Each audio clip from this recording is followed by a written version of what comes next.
Welcome back, folks, to game number 2. Once again, this is a doubleheader for today, but it's best 2 out of 3 in the series. This is Mid-South Conference Tournament softball opening round. Georgetown College Tigers, the number 6 seed versus the number 7 seed, Cumberland University Phoenix. As I mentioned, we are just about to get underway, maybe a handful more minutes as the umpires are going to go ahead and through each team and check their bats. A little bit of an update from game number 1 as far as the box score goes. Tigers won by a score of 2-1. For the Phoenix, they had 1 run on 5 hits, 1 error. For Georgetown, they got 2 runs, 6 hits, and 1 error. A big 2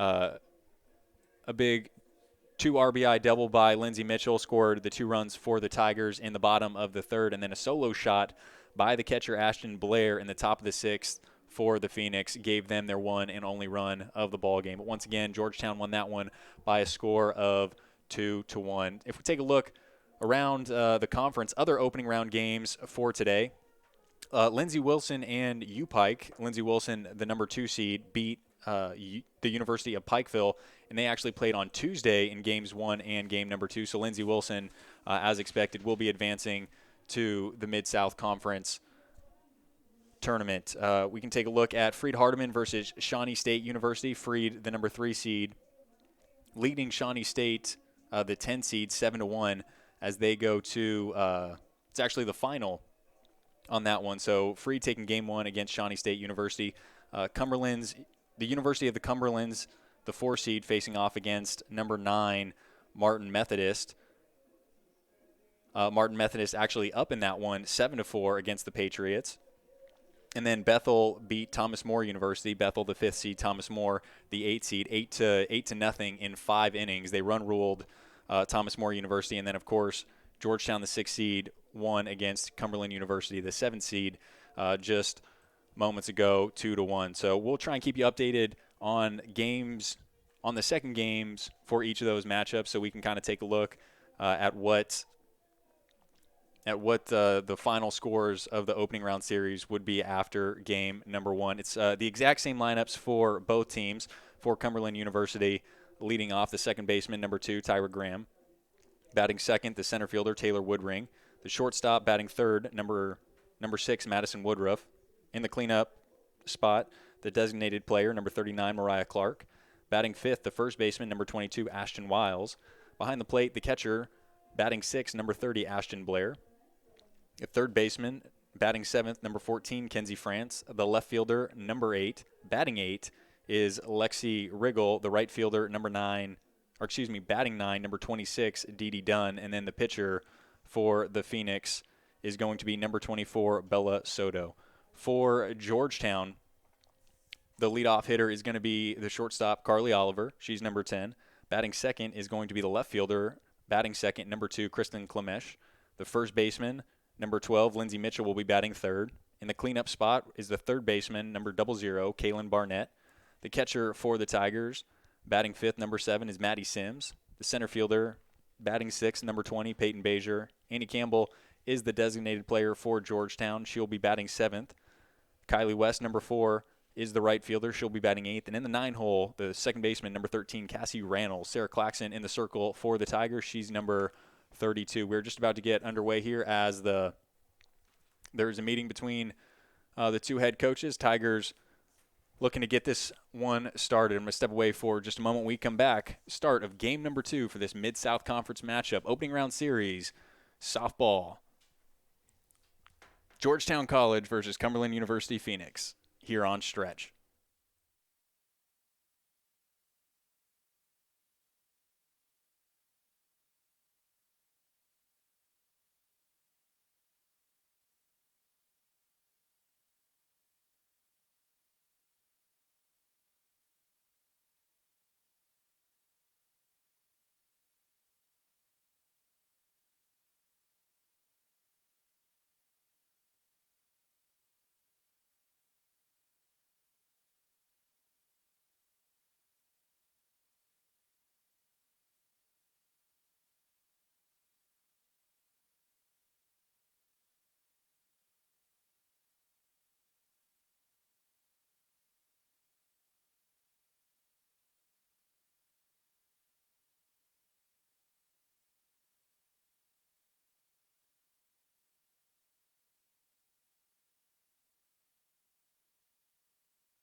1 pitch, 1 out for Sarah Claxon in the circle. Graham was the batter, flies out to Peyton Bazier in center field. And we have this game underway, game number 2, Georgetown College versus Cumberland University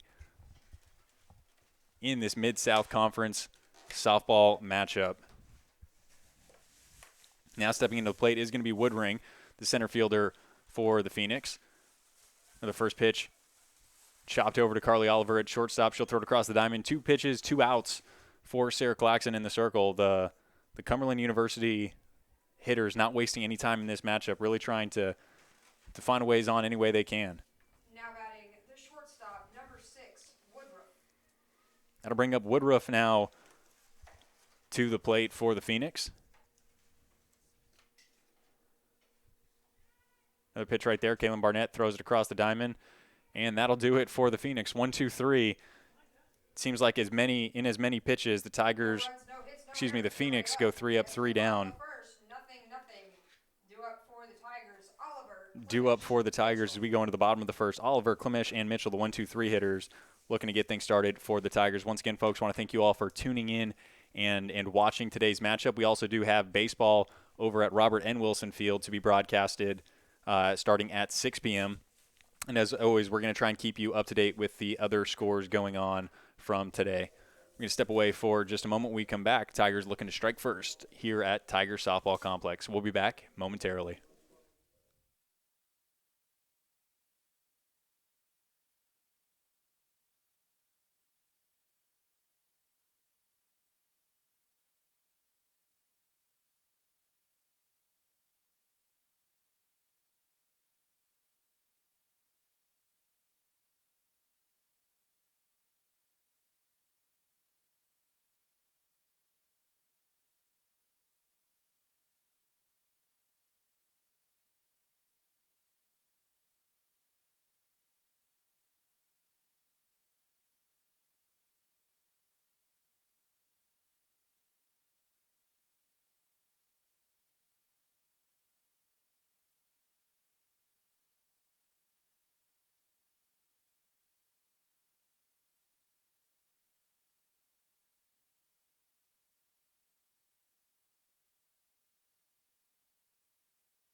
Welcome back, folks, to the Tiger Softball Complex. This one's still at 0-0 after a half an inning. Carly Oliver in the box for Georgetown.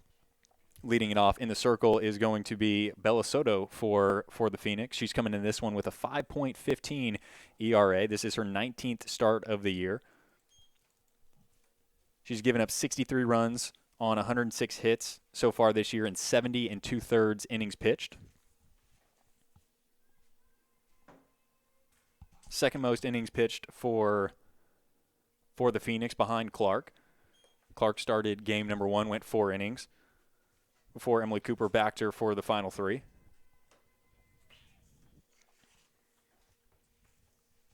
Oliver in game number 1 went 2 for 3 with a single, a double, and then a pop out to the shortstop.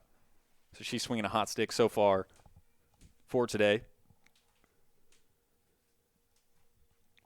Wind has died down a little bit here at the Tiger Softball Complex.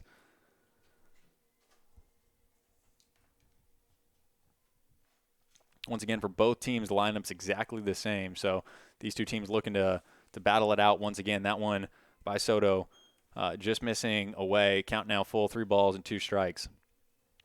Catcher Blair tried her best to work that one back into the zone. Home plate umpire took a second look just to make sure that he thought that one was where it was at. Carly Oliver hits this one in front of the left fielder for a leadoff single for Georgetown.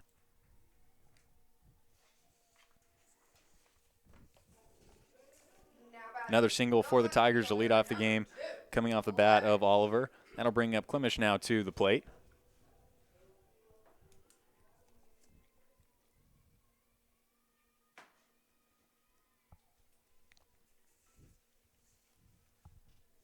Clemish in game number 1. She was 1 for 3. The single, a fly out, and a ground out. Bunt attempt right here. That one in front of the pitcher, Soto. Soto coming out of the circle to get her out over at first, but she does move the runner, Oliver, over to second base. So productive at bat once again by Clemish. That'll bring up the first baseman, number 12, Lindsey Mitchell, now to the plate. Lindsey Mitchell in game 1 scored both of the RBIs for the Tigers in that bottom of the third. Oliver and Clemish coming around to score on the double by Mitchell. Excuse me, it was a single by Mitchell up the middle. Mitchell attempting a bunt right here. Soto coming out of the circle again to get Mitchell out at first. So leadoff hit for the Tigers, back-to-back sack bunts. Carly Oliver now over at third base. The third baseman, Kaylin Barnett, for the Tigers, getting ready to step in the box.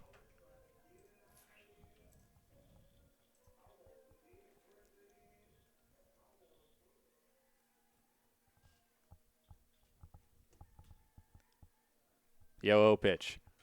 Barnett pops this one into shallow right center field. It looked like it might have been a little bit of trouble, but Dunn coming in to make the catch. That'll do it for the Tigers in the bottom of the first. No runs.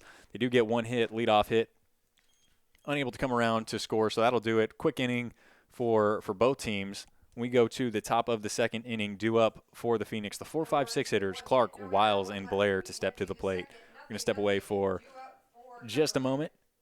You're watching softball on the Tiger Sports Network here on Stretch.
Good afternoon, folks, and welcome back to the Tiger Softball Complex. A little bit of a defensive correction for the Phoenix. That was actually Mariah Clark in the circle for the Phoenix in that bottom of the first inning. She's starting this one off just like she did in game number 1. So Mariah Clark not only in the circle for the Phoenix, but now up to bat. She is the 4-hole hitter for Cumberland. This one hit to shallow right field. Kylie West coming in to make the catch. Another first pitch, first out. So Cumberland University, they have only seen 4 pitches in game number 2 so far, all 4 of them being outs. It's kind of incredible to see. I didn't think I would ever see it, but Sarah Claxton in the circle, pounding the strike zone.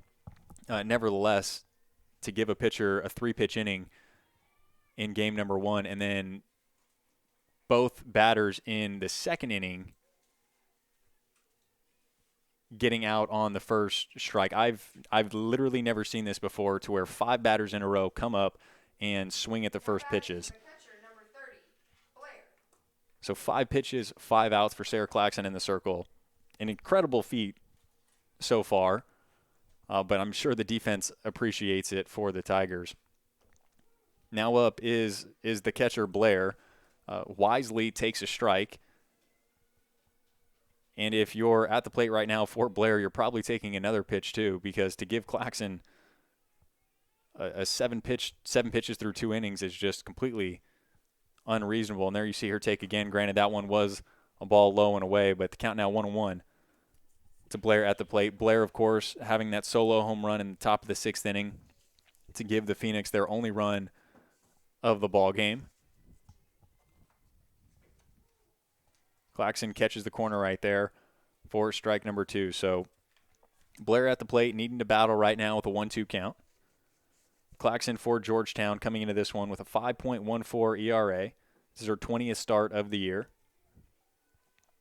She has 98 total pitches, or 99 total innings pitched, only giving up 76 runs on 144 hits for the year. Misses that one down and away, count now 2-2.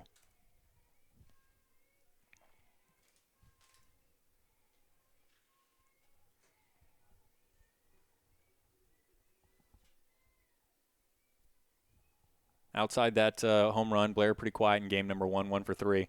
Chops this one over to Barnett at third, and so that'll do it for the Phoenix. Once again, they go 3 up, 3 down. Not a lot of pitches, not a lot of productive at-bats for the Phoenix. Georgetown will take it nevertheless and due up for the Tigers. In the bottom of the second, going to be the 5, 6, 7 hitter, Sims, Bazier, and Campbell to the plate. And once again, out in the circle, you do see Mariah Clark for the Phoenix in her second inning of work. She did pitch in the first inning, and she's still in the circle for the second. We're going to be back here shortly. We do appreciate you tuning in and watching Mid-South Conference Softball on the Tiger Sports Network here at Stretch.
Welcome back, everybody. Maddie Sims, the catcher for the Tigers and the 5-hole hitter up at the plate, swings and fouls. The first pitch back for strike number 1.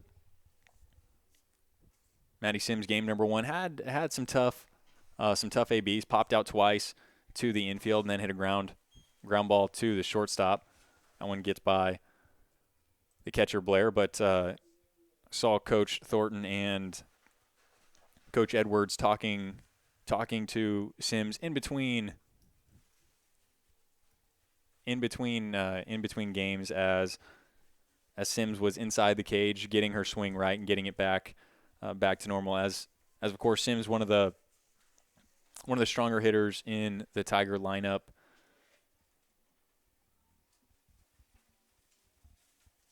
Has struggled as of late, but has still been clutch for the Tigers in many situations with her 9 doubles and 7 home runs on the year.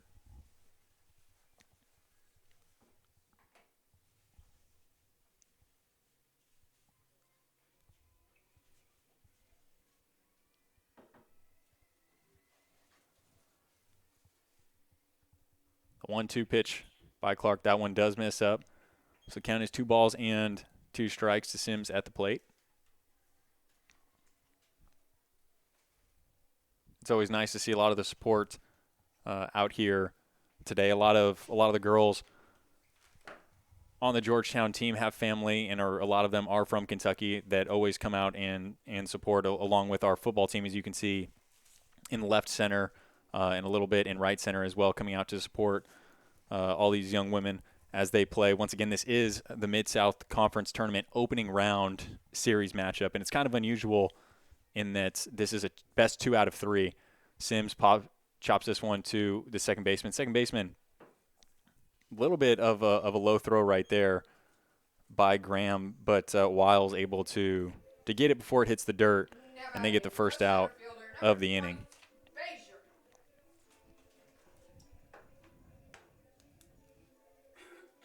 That'll bring up Bajer now to the plate. Bajer had a handful of quick at-bats in game number 1. She did finish the day 0 for 3 with a line out and a couple ground outs. Shows bunt here, pulls back. Takes the pitch, but it is a strike. But as I was saying, for everyone watching the broadcast today, we're fully aware that softball, Bajer actually hits this one just in front of the left fielder for a one-out hit for the Tigers. So she gets her first hit of the day. It's a good feeling, especially this is her now second game back to be able to get back on a roll. Now batting, the designated player, number 11. But for softball, they've Campbell. typically been used to playing doubleheaders on both days. But if Cumberland University is able to come back and they split today, they'll only be playing one tomorrow. So it'll be interesting to see how that one turns out. Annie Campbell checks her swing right there. She does end up going through it. Catcher Blair misses the ball. And in the runner, Bajer advances from first to second. But hopefully we don't get to that point. Hopefully the Tigers can put up a handful of runs and really shut this one down early. So they not only get the sweep of the day, but they advance to the Mid-South Conference tournament. Annie Campbell takes that one on the outer half for strike number 2. Now going to have to battle. Campbell in game 1, she was 1 for 2 with a walk, a single, and a ground out. Gets a little jammed on the inner half, but gets a piece of it to foul it back over the right side. So count remains the same. No balls and 2 strikes.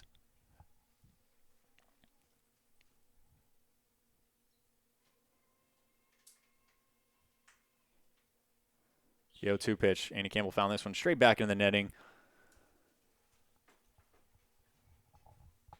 If you take a look at your screen as well, one thing that you will notice a little bit different is that because this is a Mid-South Conference matchup, I mentioned this in Game 1, but if you're just tuning in for Game number 2, we do have 3 umpires, one behind the third base bag and then another behind the second baseman, and, of course, the home plate umpire. So in Mid-South Conference play and tournament play, you do go ahead and get an extra umpire. They will go ahead and check to see if Annie Campbell swung on that one. She did not. So the count now 1-2.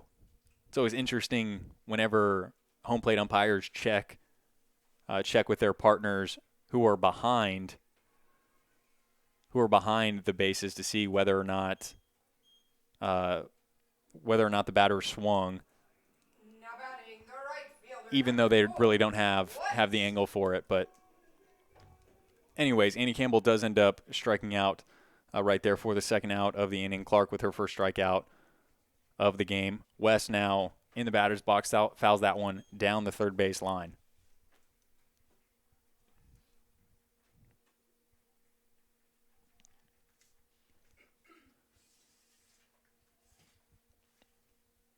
West 0 for 2 in game number 1. She got hit by a pitch in her second at-bat, pops this one up and back. Down the count, no balls and 2 strikes.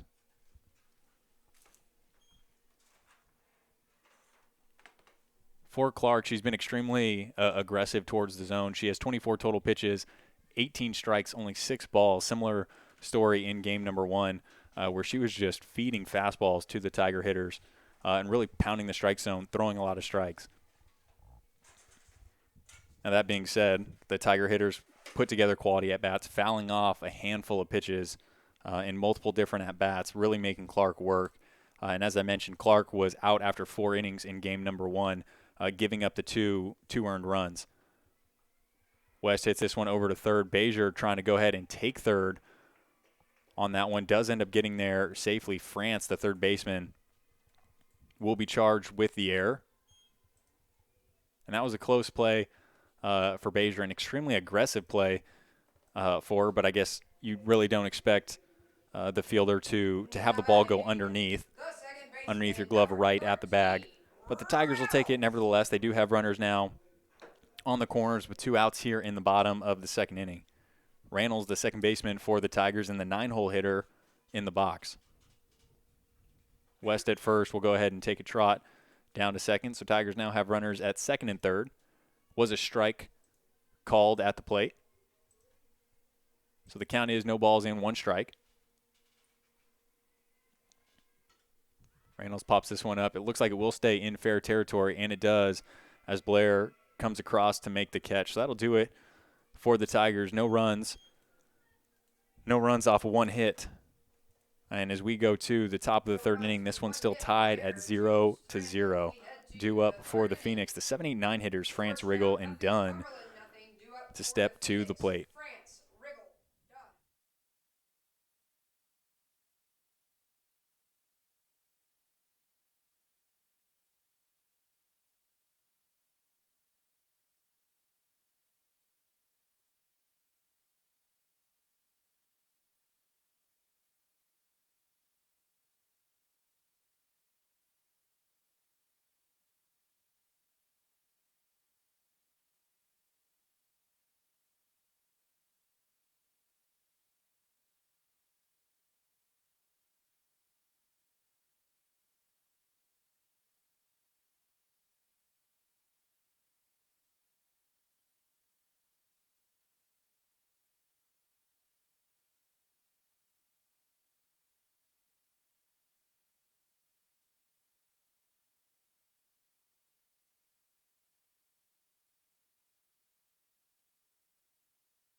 Welcome back, folks, to the Tiger Softball Complex. This one's still tied 0-0. Georgetown College versus Cumberland University Phoenix. The 6 seed in Georgetown College versus the 7 seed in Cumberland University. At the plate right now is the third baseman, Kenzie France, for the Phoenix. Claxon in the circle misses that one inside. Count now 2-1. So for the first 2 innings of the game, Claxon only threw 10 pitches, 8 of those being strikes. The first 5 hitters swinging at the first pitch in each of those at bats gave her the first 5 outs. Once again on 5 pitches. It's just an incredible happening. You never really see that in any sport. Well, I can't say any sport, but in baseball and softball, like you never see that. So. Kind of an interesting day at the ballpark so far.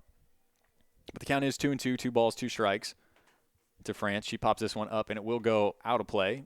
Sims giving chase. That one landing in the short stands that we do have here at the Tiger Softball Complex.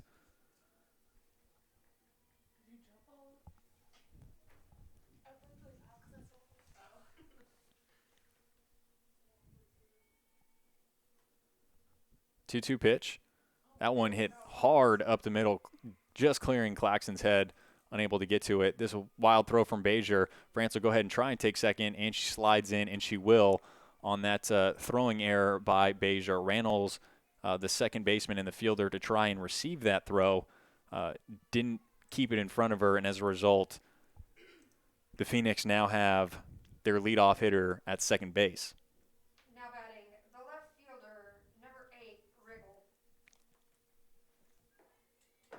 So some poor catch play by the Tiger defense allows France to get into scoring position, and Riggle, the left fielder, in the box, takes strike 1 on the inner half.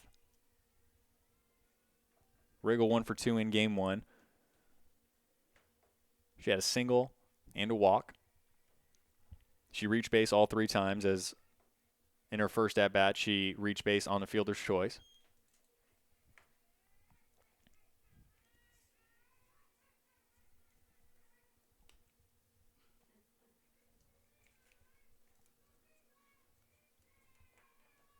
Claxon coming set, getting ready to deliver the 1-1 pitch. That one over the plate, but Riggle fouls that one off the inside of her foot.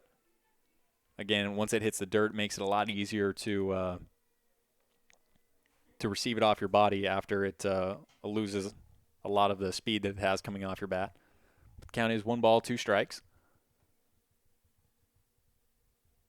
That one good on the corner. Claxon with a strikeout.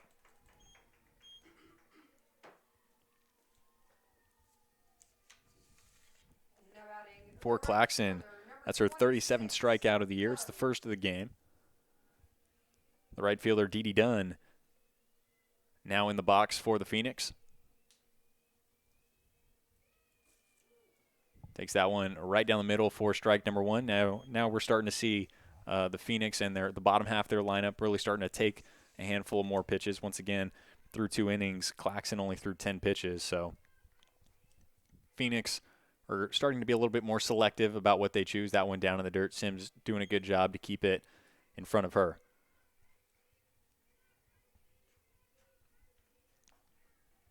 Dunn 1 for 3 in game number 1. Ground out, pop out, and a single over to right. That ball trickled through the 3-4 hole. In the top of the 7th inning, Blackwell, the pinch runner, coming around to try and go first to third, gets thrown out by Kylie West. So it was a huge defensive play for the Tigers there.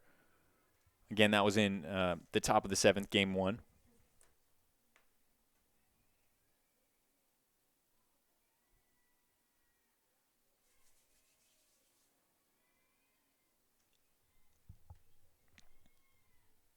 One-two pitch misses up and away. Count now 2-2.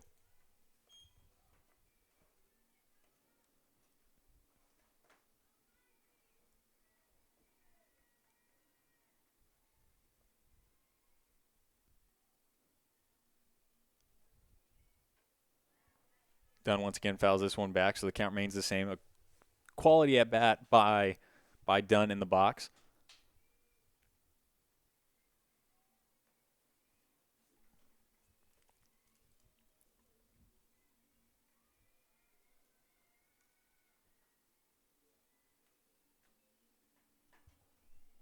The 2-2 pitch once again. This one rolled down third base line and foul. Barnett giving chase, but it does go foul.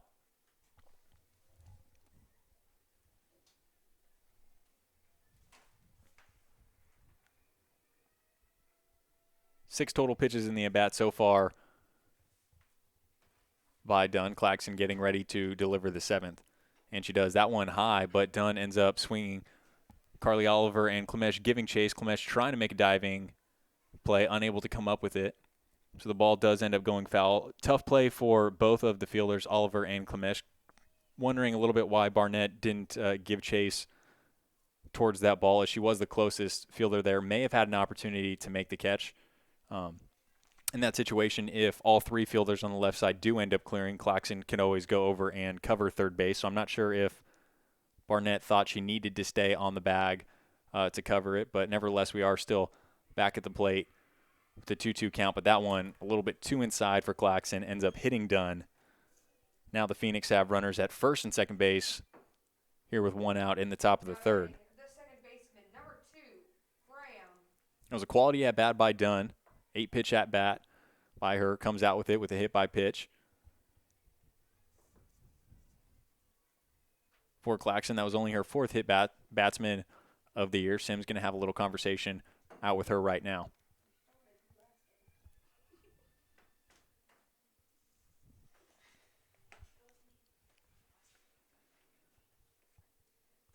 So we do have a pinch runner in for Dunn. That's going to be number 4, Kelsey Boyle, to run over at first base. Still at second base is going to be France. So France at second base. Pinch runner Boyle at first. At the plate right now is the leadoff hitter, Graham.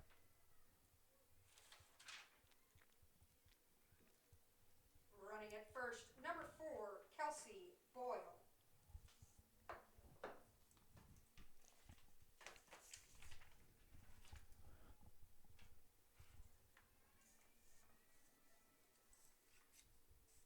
So we got runners at first and second base, 1 out. Leadoff hitter Graham, at the plate, takes that one for strike number 1. I don't know if my eyes were deceiving me or not, but it looked like Graham may have stuck her elbow out over that, and the ball may have nicked her over the plate. But again, as ironic as it is, me being a former catcher, I don't have the best eyesight, but I do know that Graham does pop this one up to the shortstop Oliver for the second out of the inning. Now batting, the center fielder, number 21, Woodring. Going to bring up the center fielder Woodring now. She is the 2-hole hitter for the Phoenix. She's 0 for 1 on the day, grounded out to Oliver in the first inning in her first at-bat.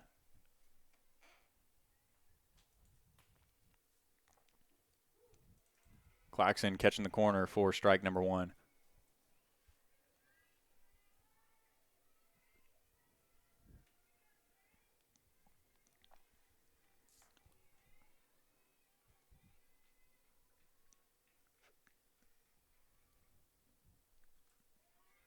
Claxon just missing that one away. Count now 1 ball and 1 strike.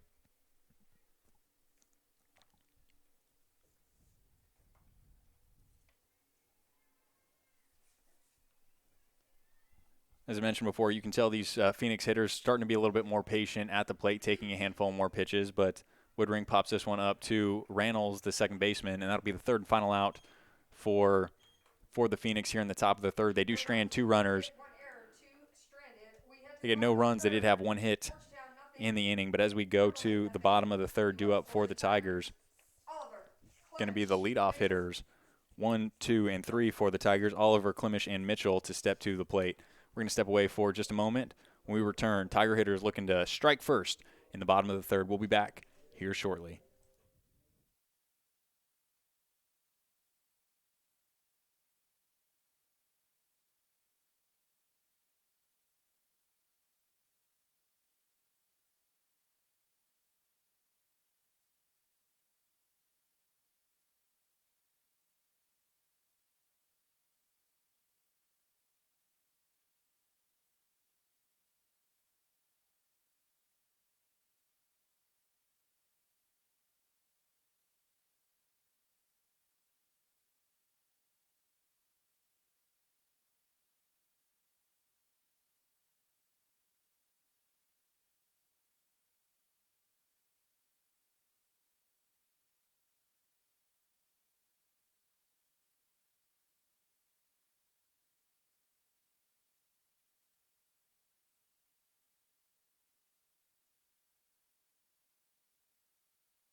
Welcome back, folks. Quick little score update from across the other series going on today.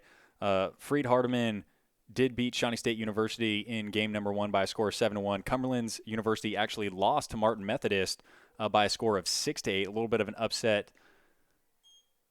upset right there. Martin Methodist taking the win. Bethel beating Thomas More University 8-0. Was the final score of that game. And then in game number 2 of each of those games so far, Freed Hardeman and the Cumberlands. Freed Hardeman versus Shawnee State, they're still in the first inning, tied 0-0. Cumberlands versus Martin Methodist, tied in the first 0-0. And then Bethel up 3-0 in the top of the second. Carly Oliver at the plate pops this one out to the right fielder. Is going to be Boyle. Boyle did come in for Dunn in the top of the third inning. She'll be replacing her on defense as well. Klimisch at the plate for the Tigers, swings at the first pitch one. That one will get down in front of Boyle. Boyle bobbling that one a little bit. Klimisch will only get to first on that, but she'll go ahead and get her first hit of the day. That'll bring up Lindsey Mitchell, the first baseman for the Tigers, now to bat.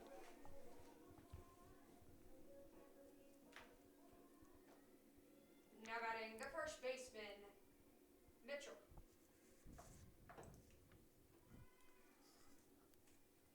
Klimisch taking off on the pitch. Mitchell fouling that one back for strike number 1. Klimisch on the year is 9 for 9 in stolen bases. Perfect record for her.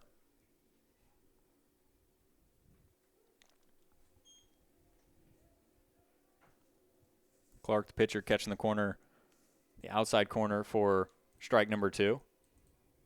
Mitchell at the plate now, down no balls, 2 strikes. Another high High pitch right there. Mitchell just catching enough of the barrel, fouling that one back. So the count remains the same. Once again, Clemish taking off on the pitch. Mitchell sack bunt in her first at bat, moving Oliver from second over to third. Tigers unable to score in that one. Mitchell chasing that pitch for strike number 3 in the second out of the inning. For Clark, that's her second strikeout of the day, of the game, excuse me.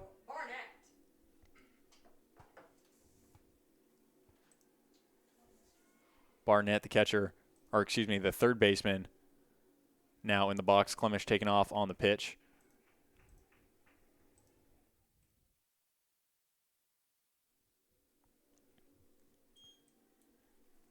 Was a ball at the plate, so the count is 1 ball, no strikes.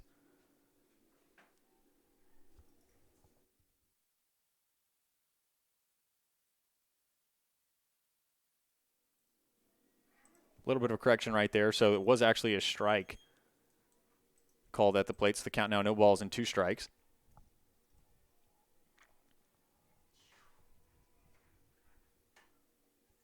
Barnett at the plate looking to keep her at bat alive. That one gets in on the hand. She pops that one up to the shortstop, and that'll do it for the Tigers here in the bottom of the 3rd inning. They do get 1 hit, no runs. No runs to follow.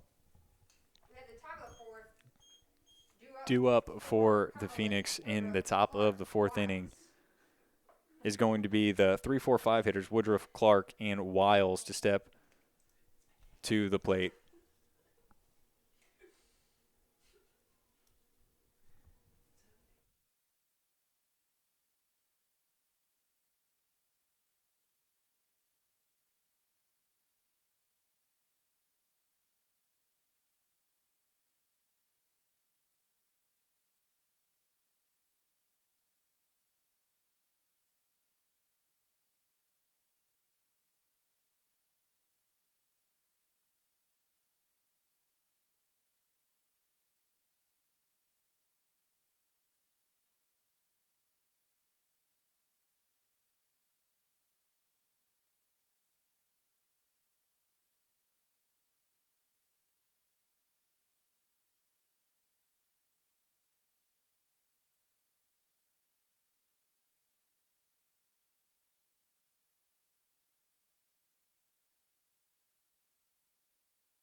Welcome back, folks. Mid-South Conference softball here at the Tiger Softball Complex.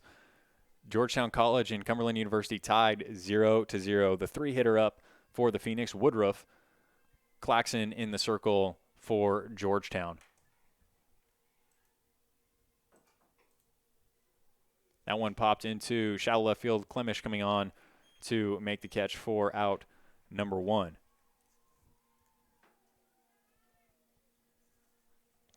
Had to bring up the pitcher, Clark, to the plate. She's 0 for 1 of the day. She flied out to right in her first at-bat. She's had her hands full in the circle for the Phoenix. She's doing double duty. Hits this one high and deep to left field. That one goes out of play. So it's a long strike for Clark at the plate. But my goodness, that ball was hit extremely hard. I thought Blair in game number 1 had a hard hit ball, but that one well pieced up by Clark at the plate, because we do have some wind blowing in from left field. So any balls that are put out to that left field side, it's an incredible feat. Got that American flag down that right field line, blowing hard. Once again, in from left towards that visiting dugout.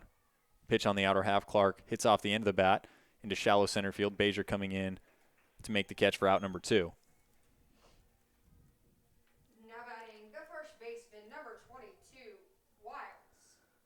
That'll bring up the first baseman, number 22, Wiles, to the plate. She's 0 for 1 in the day. Pop out to Clemish in left. A lot of flyouts in the game so far for the Phoenix.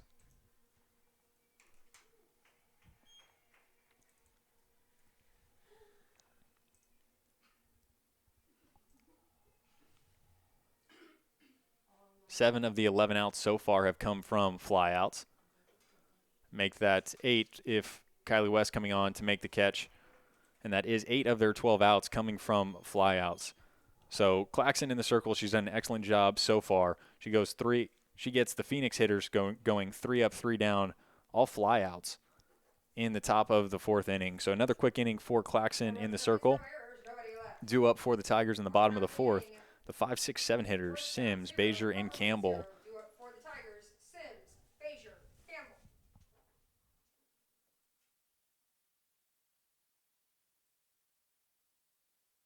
This will work.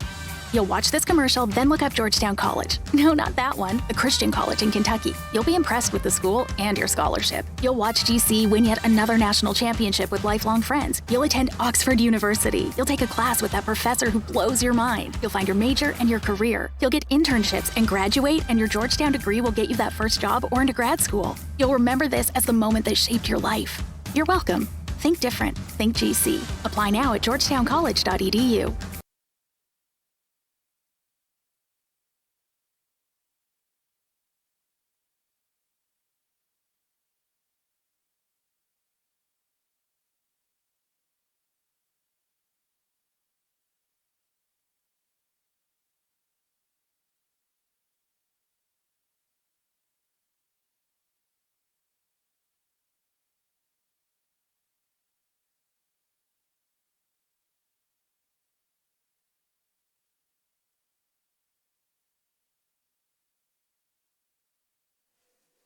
Welcome back, everybody, to the Tiger Softball Complex. Once again, Mid-South Conference softball here. Sims, the catcher for Georgetown, at the plate. Fouls this one up and back for strike number 1. Clark in the circle for the Phoenix has thrown 39 pitches so far through 3 innings of work, 32 strikes, 7 balls. Part of that is the fact that she's all over the strike zone. A different part of that is the aggressiveness in these Tiger hitters, but nevertheless, she is doing an excellent job in the circle, really challenging and giving the opportunity for the Tiger hitters to do something with it.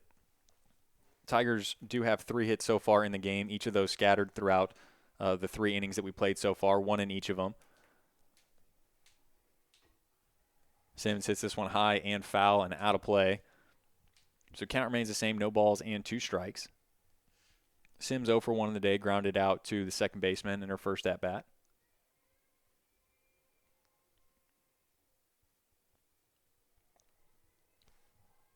Clark getting ready to deliver the 0-2 pitch. That one on the outer half. Sims stays back. Hits that one down the right field line and out of play into some muddy water. It did actually rain the past couple days here in Georgetown, Kentucky, Wednesday and Thursday.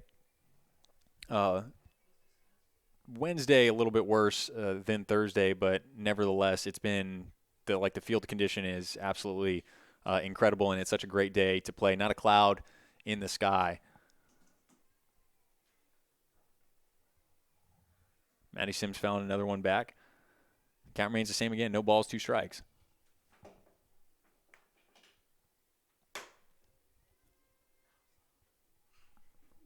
Five total pitches in the at-bat so far. Sims still down on the count. No balls, 2 strikes. That one missing down in the dirt. Catcher Blair staying in front.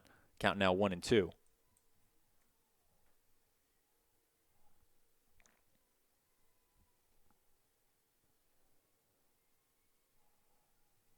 Defense playing straight up for the Phoenix. The only exception is the left fielder. She's shading closer to that left field line. See another long at-bat by the Tiger hitters. 7 pitches so far in the at-bat. For Sims. If I'm not mistaken, all of the strikes have come from foul balls. This one hit deep by Sims on the track. The center fielder, Woodring, on to make the catch. It's a great play by Woodring and a well-batted ball by Sims. A lot of action, but that will be the first out of the inning for the Tigers. Woodring doing an excellent job reading that one off the bat. First step, going back towards the track and able to come up with the catch.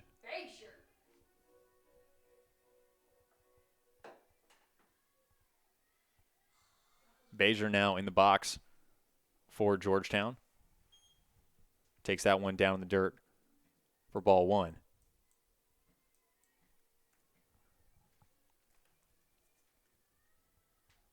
Baszler got a hit in her first at bat. She's 1 for 1 on the day. Home plate umpire says that one catches the corner for strike number one. Some umpires have been fairly consistent in the zone so far. The umpires do change out between games, so we do have a new home plate umpire. Now, that being said, of all the strikes that Clark in the circle has thrown, I would say that the Georgetown hitters have fouled off 80% of them, so it does make it easy to call a lot of strikes when the hitters are fouling everything off. This one in on the hands. Baszler had a short upper swing.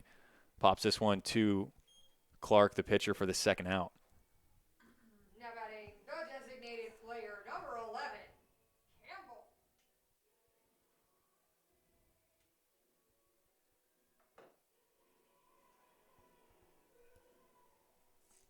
The designated player for the Tigers, Andy Campbell, now in the box. Campbell 0 for 1 on the day with a strikeout.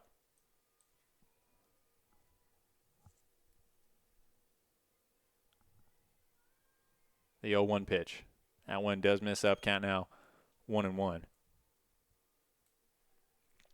From what I've seen from Campbell, she is one of the more patient hitters in the Tigers lineup. Excuse me. Campbell does have 11 walks on the year.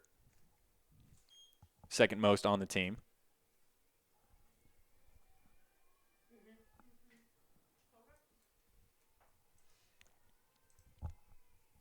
Two 1 count.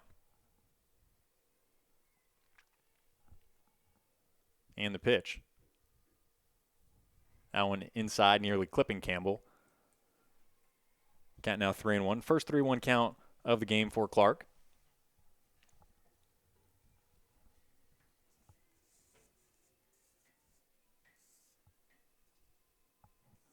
The 3-1 pitch. Andy Campbell will go ahead and take her 13th walk of the year. So she had 11 to start.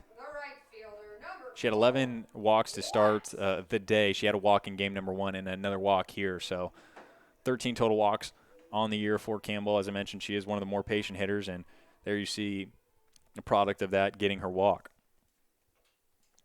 West gets that one down that third baseline right now. I thought that one was fair as it hopped over the back. Home plate umpire says otherwise. So a lot of action, but it is just a strike at the plate. Once again to Kylie West, the right fielder for the Tigers.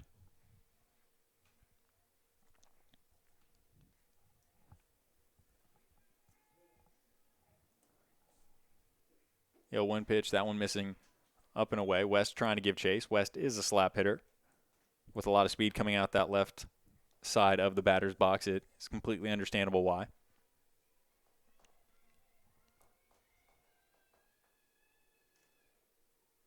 One pitch. That one down and inside, taken for a ball. Count 2-1. West reached base safely in her first at bat on an error by the third baseman, France. Swings through that one for strike number 2. Clark in the circle, not only throwing strikes, but working left to right, really working inside and outside, as you've seen a lot of the Tiger hitters so far in the game getting jammed, and they're not getting a lot of solid barrels on the ball. Kylie West striking out right there. We'll do it here in the bottom of the fourth inning for Clark. That's her third strikeout of the game. This game's still tied up at 0-0 as we go into the top of the fifth inning. Due up for the Phoenix is the 6-7-8 hitters Blair, France, and Riggle.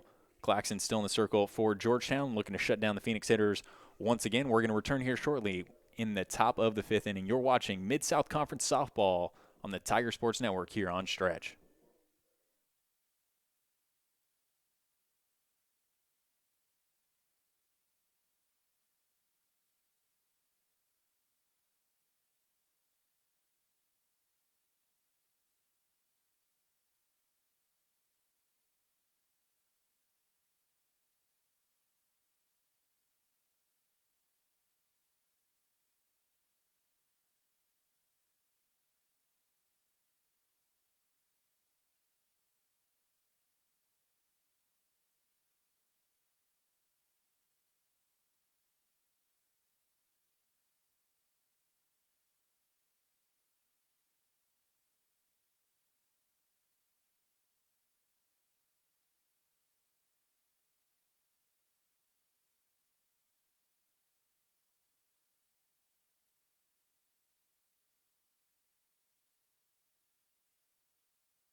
Welcome back, folks, to the Tiger Softball Complex. This one's still tied 0-0, close matchups in both game one. Tigers winning that one by a score of 2-1, and this one's still tied 0-0. Catcher Blair at the plate, Claxon in the circle.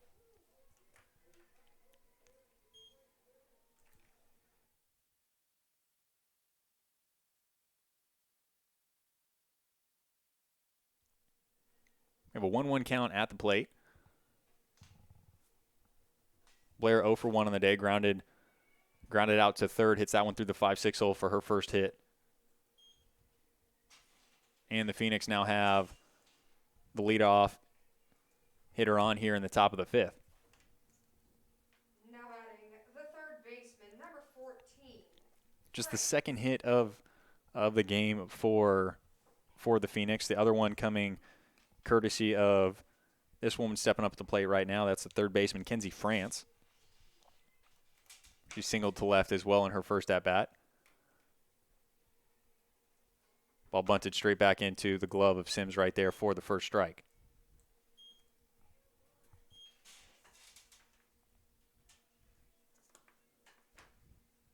Blair 2 for 3 in stolen bases on the year. France not bunting this time. Claxon missing up. Count 1-1.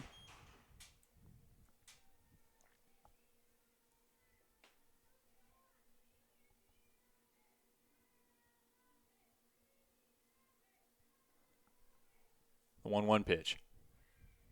Another bunt attempt right there. Barnett coming on, going to grab it, foul.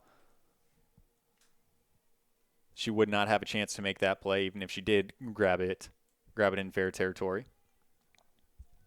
And to that note right there, Oliver had to go in and cover second base on that. So even if Barnett did come up and try and make that play, Blair over at first could have easily taken third as nobody was covering the bag. Catcher Sims should be covering third base when she recognizes that Barnett or Claxon in the circle has an opportunity to field the ball.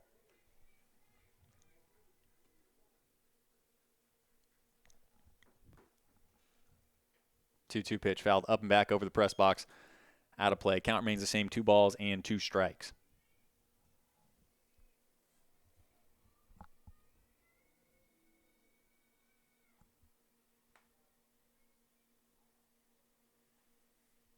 Claxon on the rubber, getting her sign.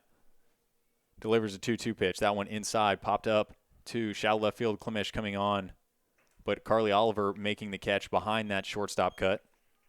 There you see a wind playing a bigger factor right there. I thought that ball was getting out to left field, but the wind definitely knocking that one down, coming in from left, and Carly Oliver on to make the play once again at the cut for the first out.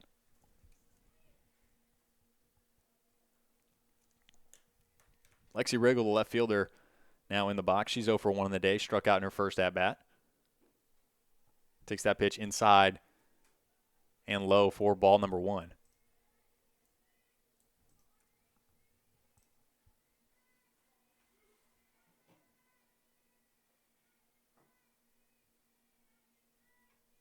Now one on the outer half. Just clipped by Riggle. Evens the count up 1-1.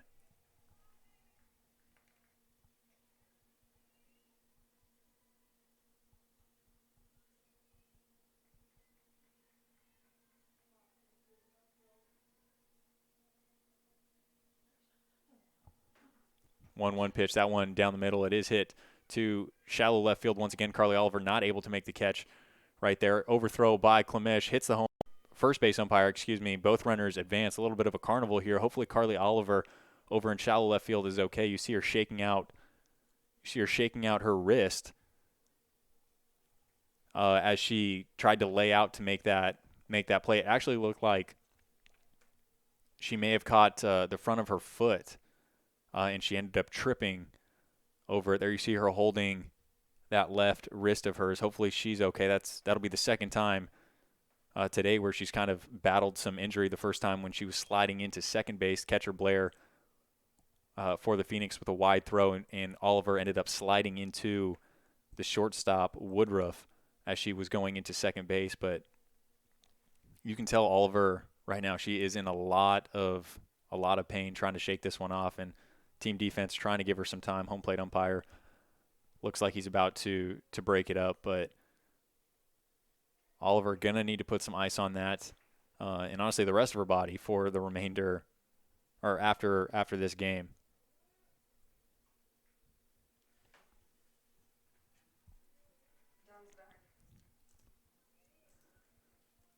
That was a hit, however, for Riggle, and so now the Phoenix do have runners at second and third base. At third base is Blair. At second is Riggle. Dunn back in to hit for Boyle in the 9-hole. See the infield up for the Tigers. Once again, every single run is important, and you can see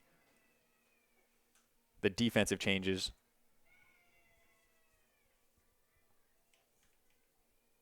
That one just missing up, count 1-0.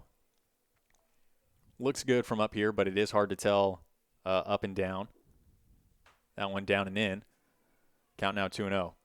Tigers do have an open base, so that does mean if they do get the bases loaded, there's now a force at home plate, whereas there needs to be a tag at the plate. 2-0 pitch. That one hit hard but fouled down the third base line. See one of the assistant coaches for the Phoenix getting out of the way of that hard hit ball. The head coach for the Phoenix, Stanfill, is the first base coach.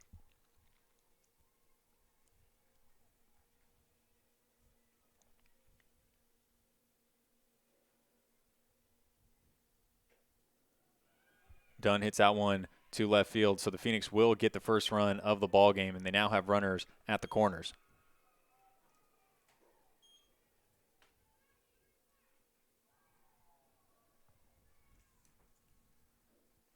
Back-to-back hits, 3 hits total so far in the inning here in the top of the 5th. And the Cumberland Phoenix now have the lead, 1-0.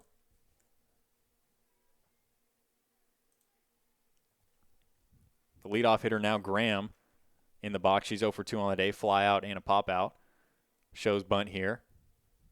Pulls back, taking all the way.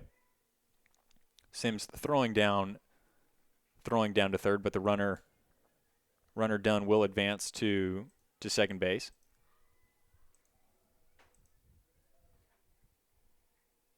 Ball at the plate, so the count is 1-0.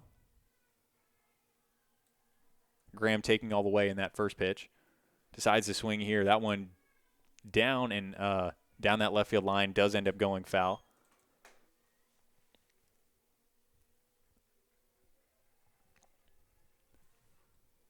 So in a similar situation as the last at-bat, runners at second and third, 1 out. This time the Cumberland University Phoenix up 1-0. Graham showing bunt once again, pulls back. Swings that one, will be fair down the third base line. So 1 run will come across, Dunn coming around, 2 runs will come across, and Graham will go ahead into second base. That's a base clearing double for Graham. Cumberland now up 3-0. Now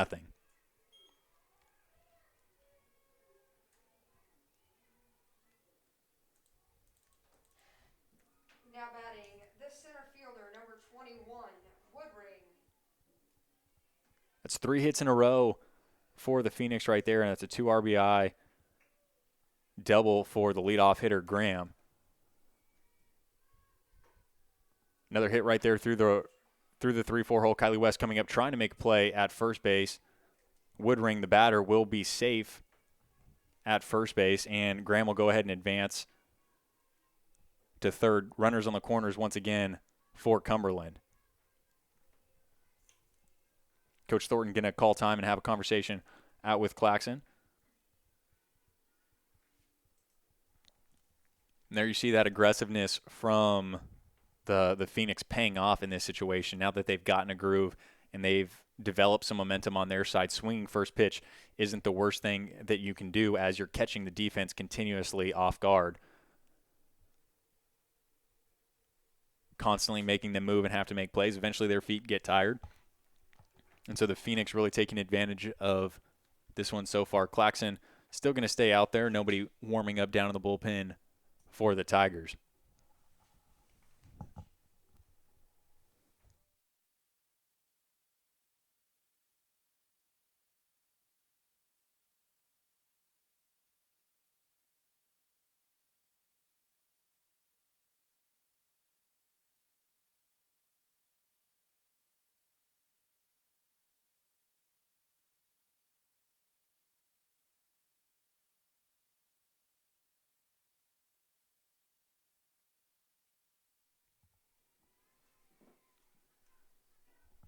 The batter, Woodruff, and the shortstop now on. Throw down by Matty Sims to second base this time. Not in time, so repeat situation for the Phoenix. Runners at second and third base. Another ball on the pitch. So the count is 1 ball, no strikes. That pitch over the plate, hit foul down the left field line. Count now 1-1. For the Phoenix, Graham at third base, Woodring at second. Scored all 3 runs so far with 1 out here in the top of the 5th.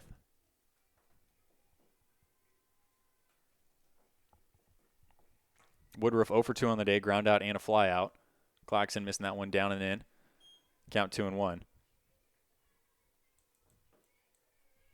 I was informed that Peyton Rowe for the Tigers was actually warming up in the bullpen. So the Tigers do have a pitcher ready to go if need be. Claxon still in the circle trying to get out of this inning. That one hit to Carly Oliver at shortstop. She throws across the diamond. Mitchell coming to get the plate at home, and they do. It's a double play for the Tigers. Inning double play. It's a great catch play by Oliver, Mitchell, and Sims to finish off that inning strong. So aggressive base running by the Phoenix. The defense for the Tigers, excellent job of getting that double play and really ending the inning, limiting the damage that the Phoenix were causing. But as we go into the bottom of the 5th inning, Cumberland University now up 3-0 against the Tigers. Due up for Georgetown, the 9-1-2 hitters, Randalls, Oliver, and Klemesh to get it started. We'll be back here momentarily. You're watching Mid-South Conference Softball on the Tiger Sports Network here on Stretch.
Randalls bunting that one back to Clark, able to get down to first in time to lead this one off in the bottom of the 5th. Now batting the shortstop, number 10, Oliver. Randalls 0 for 1 on the day, is now 1 for 2 with that single. That'll bring up Carly Oliver, the shortstop and the leadoff hitter for the Tigers, up to the plate. She's 1 for 2 on the day, singled in her first at-bat, flied out to right in her second at-bat. Clark missing that one up for ball number 1. And it's not, although the Phoenix did score 3 runs in the top of the frame, it's not uncharacteristic for these Tiger hitters to be able to come back and put up a handful of runs themselves, especially as we're approaching as we are in the top of the lineup and approaching the heart of the lineup for Georgetown. Many of these girls more than capable of stepping up in big situations and able to produce some runs. But back at the plate, Carly Oliver takes 3 straight balls. Extremely uncharacteristic for Clark. This is her first 3-0 count of the day in either Game 1 or this game in Game 2. The 3-0 pitch. Down and in, but does catch enough of the corner for the first strike of the at-bat. Count now 3-1.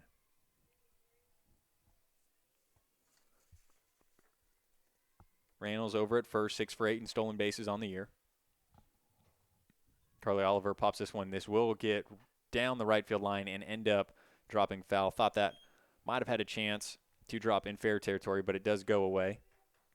Both the second baseman, Graham, and the right fielder, Dunn, giving chase. Possibly would have caught that if it was in fair territory. But it does land foul, and the count now 3-2. Wind dying down just a little bit. Oliver grounds this one over to Woodruff at shortstop. They will get the lead runner in Randalls for the first out of the inning, unable to get Oliver in time. Now batting the left fielder, number 2, Klimisch. Left fielder number 2, Klimisch, now to step to the plate.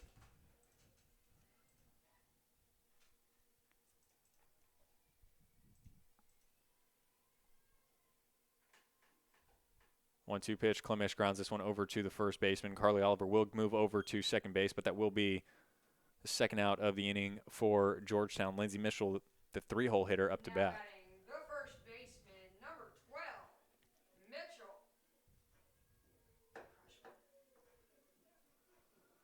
Mitchell, rough day at the plate so far, but a single or double here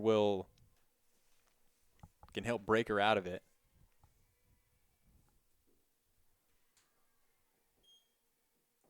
Say rough day at the plate for today, but she did go 2 for 3 in game number 1. She does have 2 strikeouts on the day. Once again, she's more than capable of turning things around and changing things up here. But you can see that the pitching staff, Clark, has continuously been working up in the zone against Mitchell. So Mitchell having a little bit more plate discipline in this at-bat so far. Ahead in the count, 2 balls, no strikes. That one off the hands right there. Second baseman Graham's going to come across the bag to make the catch and the play for the third and final out of the inning. So that'll do it for the Tigers in the bottom of the 5th inning as we go to the top of the 6th. The 4, 5, 6 hitters for the Phoenix up to bat, Clark, Wiles, and Blair. We're going to return here shortly, folks. We do appreciate you for tuning in and watching Mid-South Conference Tournament Softball on the Tiger Sports Network here on Stretch.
Welcome back, folks, to the Tiger Softball Complex. Phoenix of Cumberland University up in this one 3-0. At the plate right now, up to bat, is the pitcher Clark.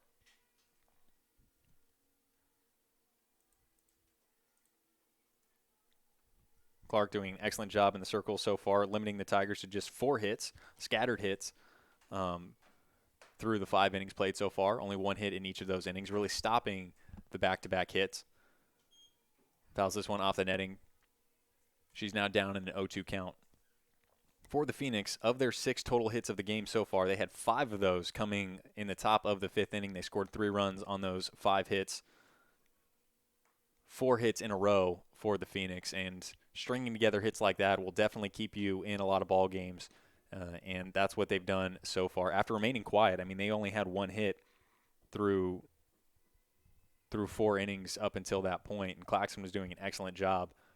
But the Phoenix came back and started to swing it. I mean, we saw that early on in the game. Claxton with 5 pitches, 5 outs to start off, only 10 pitches through the first 2 innings, and then that's what happens when you tend to throw a lot of strikes. Hitters tend to go up to the plate swinging. Claxon strikes out Clark. That one on the inside. Now batting the first baseman, number 22, Wiles.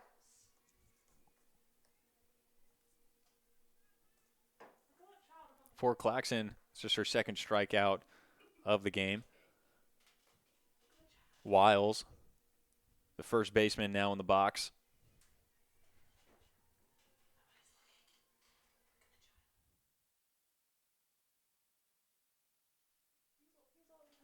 Got a 1-0 count. Right now to Wiles at the plate. Claxon delivers. That one down and in. Sims trying to block it. Does get by her. With no runners on. Doesn't matter too much. That being said, home plate umpires do appreciate when catchers will stay in front of the ball and block the ball regardless of what the situation is. That allows them to stay in and get a longer look, knowing that they don't have to dive out of the way if a ball is in dirt. And again, being a former baseball player, that's where my background comes from. I'm a former catcher, and so building that relationship and protecting an umpire was pretty much the main goal of a catcher. It's not to catch the ball. It's not to talk with your pitchers. It's just to make sure that that guy behind the plate calling balls and strikes is well maintained. But back at the plate, Wiles, fouls that one off the inside of her ankle. There you see her trying to walk it off. Once again, a handful of balls hit off the ankles today. A lot of, I don't want to say injuries because the girls aren't injured, but a lot of both teams have players kind of getting beat up today in all situations. A little bit more physical of a game.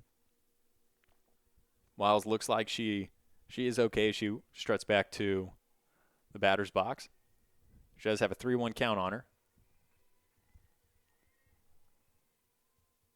Strange to swing 3-0, but you are up 3-0, so why not be aggressive? I mean, that seems to be the Phoenix approach all game long. That one rocketed into the Georgetown dugout. Once again, both teams just kind of getting beat up from either side of the softball. The count now full, 3 balls, 2 strikes. That one, off-speed pitch, Claxon held on to a little bit too long, and that'll be the first walk of the day given up by Claxon. Her 19th walk given up on the year, and that'll bring up the catcher, Blair.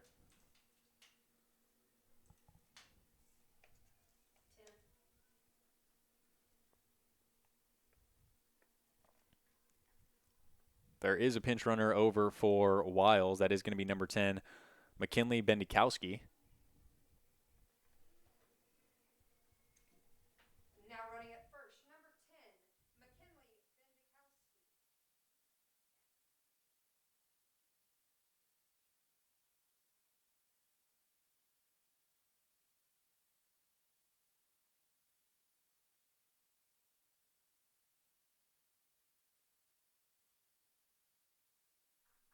Blair, the catcher, in the box for the Phoenix, swings the first pitch, pops this one up to Peyton Bazier in left center field. She'll make the catch for the second out of the inning. Both Randall's doing a good job keeping that one in front of her as Bazier threw that one in. The outfield today seems to be struggling a little bit on getting those balls back into the infielders. I know Randall's a handful of times has had to work to keep them in front. A handful of times they've ended up getting by her, and as a result, the Phoenix base runner is able to advance. So for the Tiger defense in the outfield, they're going to have to pick it up just a little bit to lock in, especially as we go into postseason play. Not only today, but if they make it to the MSC tournament, going to really have to work on cleaning that up and making sure that the catch play is good. Back at the plate is going to be the third baseman, Kenzie France. She's 1 for 2 on the day, singled in her first at-bat, popped out to Oliver at short in her second. Count is 1-1. I mean, the infield for the Tigers has played pretty good defense. We saw a little bit of that last inning. That one hit softly over to Randalls for the third out of the inning. So no trouble being caused this time by by the Phoenix. They go down pretty quietly with the exception of that walk. We head to the bottom of the sixth. Not a lot of Georgetown, threatening Cumberland 3. base running or hits Due up for the Tigers, from them. Barnett, Sims, Bazier. As we go to the bottom of the sixth inning, Tigers needing to find a way to get things started right here. Barnett, Sims, and Bazier, the 4, 5, 6 hitters to start it off. Still in the circle is going to be Clark. When we come back, we'll have a little bit of a score update for the remaining games that are happening today. But in the meantime, we're going to step away, and we'll be back in just a moment. You're watching softball on the Tiger Sports Network here on Stretch.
Welcome back, folks, to the Tiger Softball Complex. The Phoenix of Cumberland University up in this one 3-0. A big 3-run inning in the top of the fifth has given them the lead. Tigers unable to answer back. Kaylin Barnett at the plate.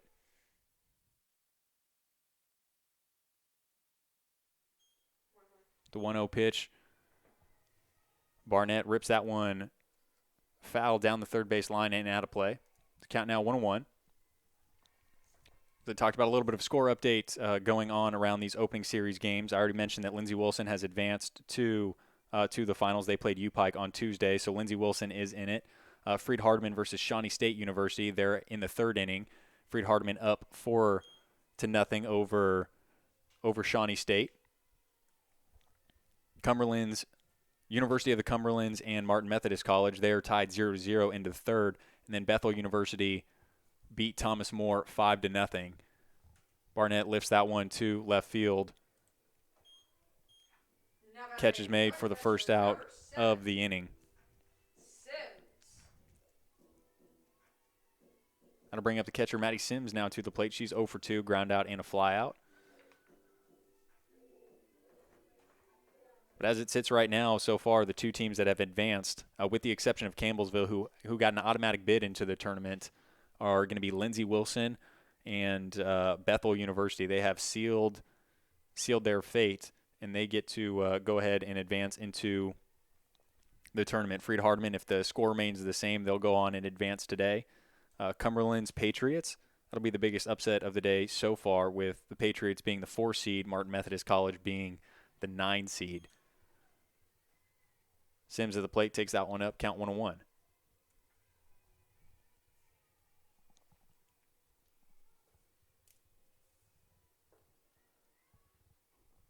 That one inside by Clark right there. Sims getting a piece of it. Does hit it foul. Count now 1-2.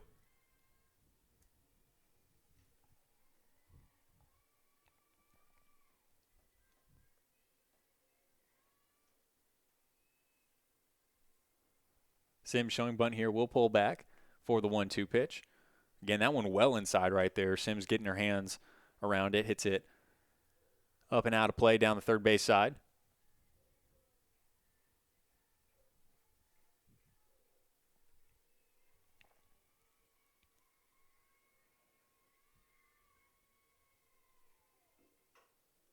Sims getting a piece of that one, driven into right center field. This one should be 2. She is going rounding first, going to second, and she will have a stand-up double here with 1 out in the bottom of the 6th.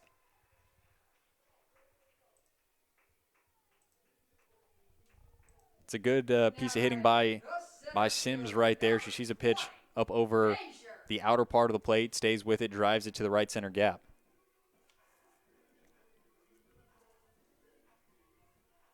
And for Sims, especially after Clark has worked her in so much, to have her sit back on that pitch away, again, it's an excellent job of hitting by her. Clark in the circle doing a good job working inside and outside, really challenging these Tiger hitters, keeping them off balance left to right. Bajer at the plate, the center fielder for Georgetown. Down on the count now, no balls and 2 strikes. Bajer 1 for 2 on the day with a single to left and then a pop out to the pitcher Clark.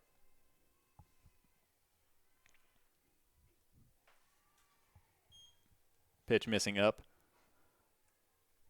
by Clark right there. Count now 1 ball and 2 strikes.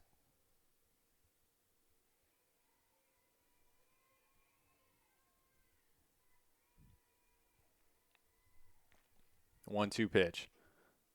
That one outside, Bajer just getting a piece of it. Umpire does say that one lands fair. Bajer will get out at first base for the second out, but Sims will advance to third.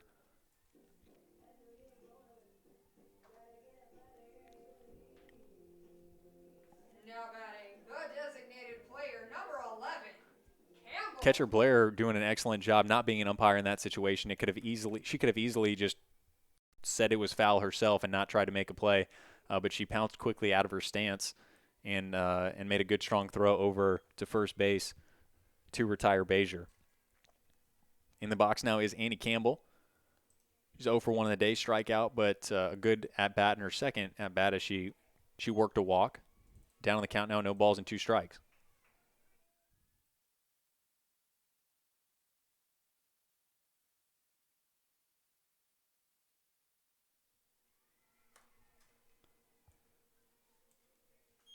Clark misses up. Count now 1-2.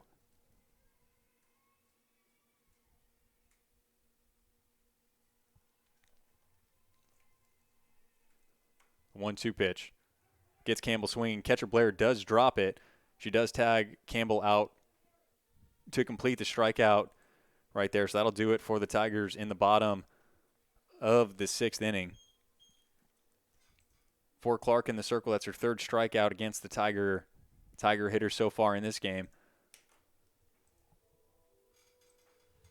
But the Tigers get 1 hit, leave 1 stranded. 1 hit, no error, we leave 1.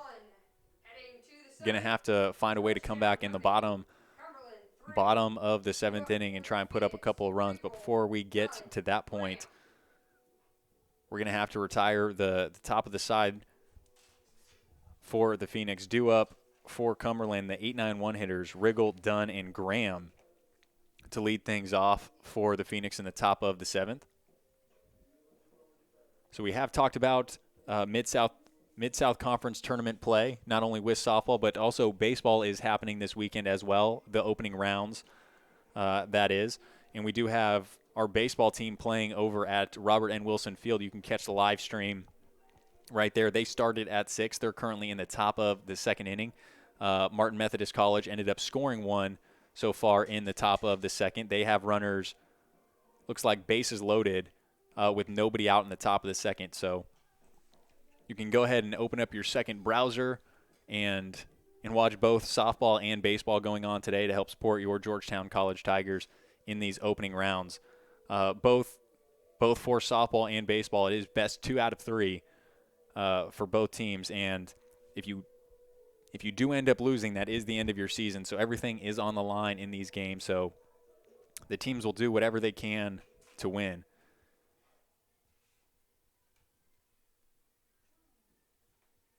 And checking back in right now with baseball, with the bases loaded, nobody out. It looked like there was a walk. So Martin Methodist College now up 2-0.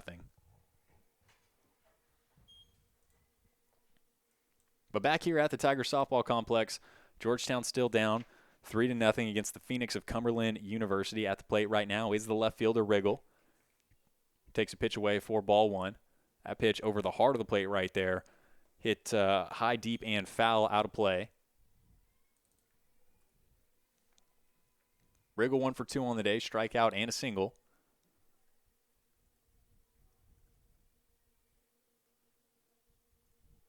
The 1-1 pitch, missing way up and away. Nobody warming up down in the bullpen so far for Georgetown, but you can assume that Peyton Rowe is warmed up down in the bullpen in case the Tigers need it. Once again, if the Phoenix go ahead and win this one, they split today, which means that they'll play tomorrow at 11 a.m. Another foul ball driven high and deep, but foul. Count now 2-2.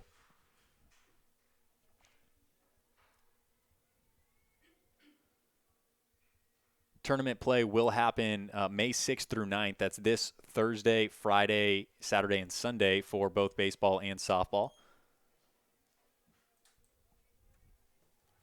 Once again, if we do get to that point for both teams, and of course, we want to root on our Tigers. Count full, 3 balls, 2 strikes to Riggle at the plate.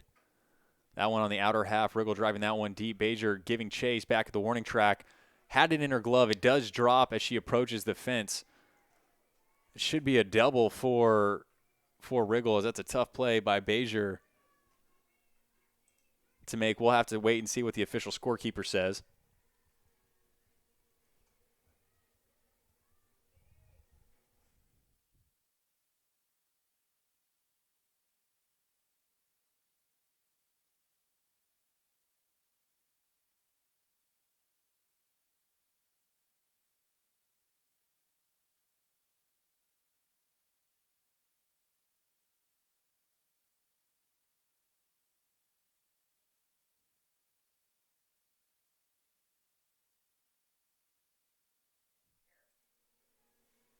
So we did get some official wording. So that is an error in center field by Bajer. At the plate, we do have Dunn hitting. She's down on the count. No balls, 2 strikes. Claxon missing that one, up and away. Count 1 ball and 2 strikes.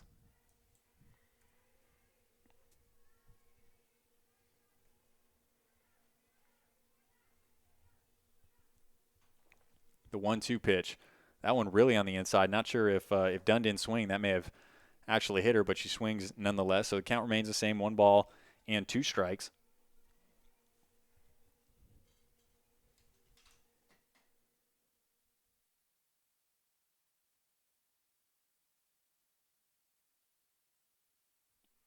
Dunn pops this one up into shallow left center field, just behind the cut, behind third. Carly Oliver in to make the catch. That's the first out of the inning for the Phoenix. Now batting the second baseman, number 2, Graham. Wind still blowing hard in from left field. Leadoff hitter up to bat once again in Graham. Extremely aggressive hitter, swinging at the first pitch once again. She is 1 for 3 on the day. Fly out to center, pop out to shortstop, and then a two RBI double to put up the first 2 runs of the board. Gets another single right here to shallow left. Phoenix now have runners on the corners. It's her second hit of the day, so she's 2 for 4. 2-hole hitter and the center fielder Woodring now to step into the plate. She's 1 for 3 on the day. Ground out, fly out, and a single to right.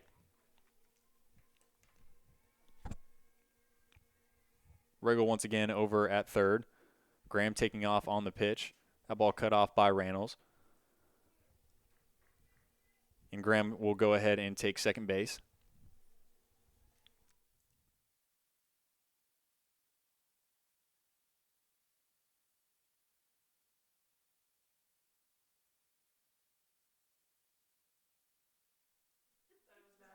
Ball at the plate, count 1-0.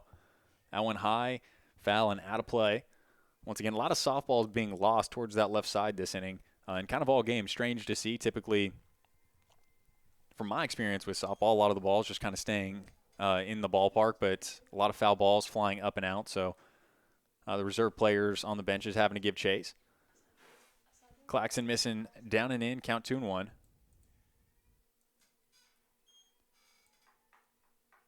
little bit of deja vu here for Claxton. Runners at second and third, one out. Same situation that happened in the top of the fifth inning when the Phoenix scored 3 of their runs.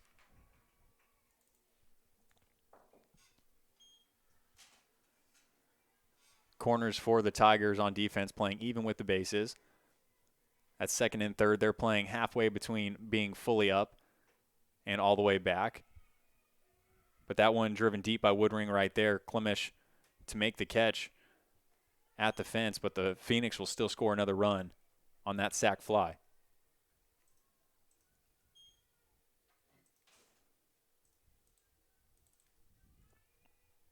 Score now 4-0 in favor of the Phoenix. Good productive softball right there. Woodring doing a good job, seeing a pitch up, driving it to the deepest part of the outfield, getting that run across.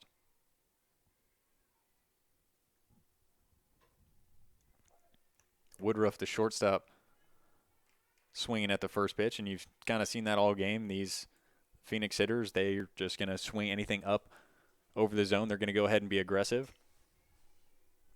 And in game number 2, it's paid off for them so far. That one singled once again through the 5-6 hole right there. Woodruff, gets her first hit of the ball game. Phoenix once again have runners at the corners.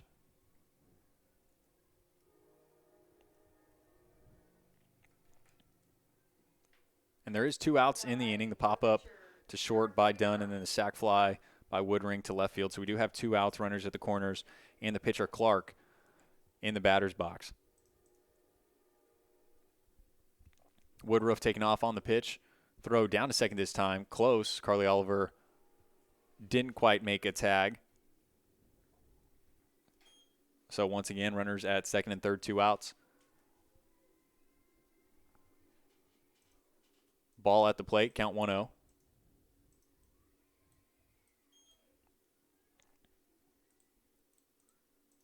Clark says that hitter, she was making her trot down to first base. Home plate umpire probably admitting that he didn't see it, so he'll send her back to the plate. Count is going to be 2-0.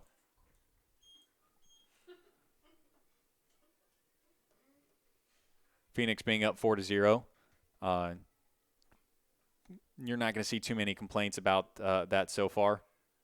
That one hitting Clark again. Home plate umpire will this time give Clark the bag. You saw her pause for just a moment, waiting to make sure and confirm that the home plate umpire saw it this time. Claxton missing in on back-to-back pitches.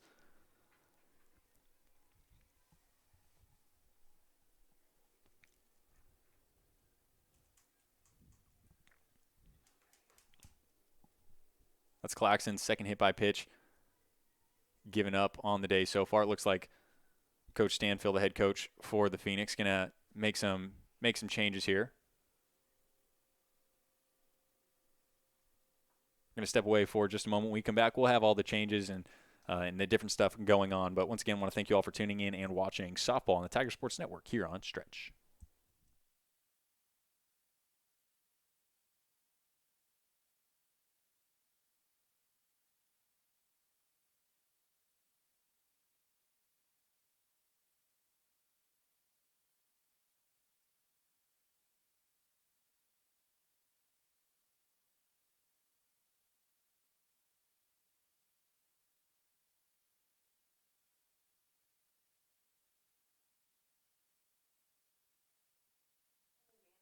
So there is a pinch runner for Clark. That is going to be number 23, Megan Blackwell, over at first base. At the plate is going to be number 22, the first baseman, Wiles. Now running at first, number 23, Megan Blackwell. And at the plate, number 22, the first baseman,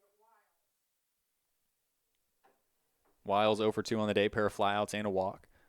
Good position right here with bases loaded to try and put up a couple more runs for the Phoenix. She will take that one on the outer half for strike number 2. Claxton really needing to finish this one off right here and again, limit the damage of these Phoenix and really give her offense a chance to come back in the bottom of the frame and put up a couple runs.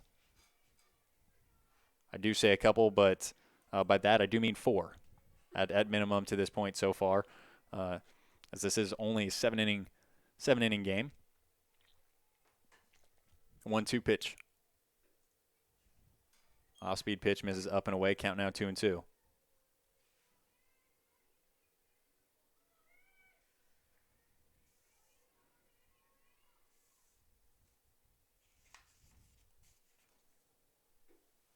That pitch misses up again. Once again, count now full. 3 balls and 2 strikes to Wiles at the plate.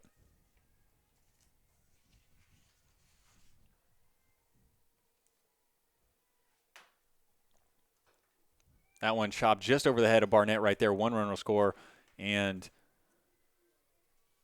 that's all that will happen on that play. Wasn't sure if runner at second would come around to score, but Phoenix do score 1. Score now 5-0. Bases still loaded. Here with 2 outs in the top of the 7th. Now batting the catcher. For Wiles, that was her first hit of the day. She's now 1 for 3. Catcher Blair now stepping into the plate. She's also 1 for 3. Ground out, fly out, and a single to left.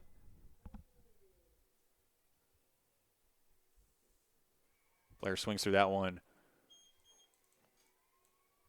for strike number 1.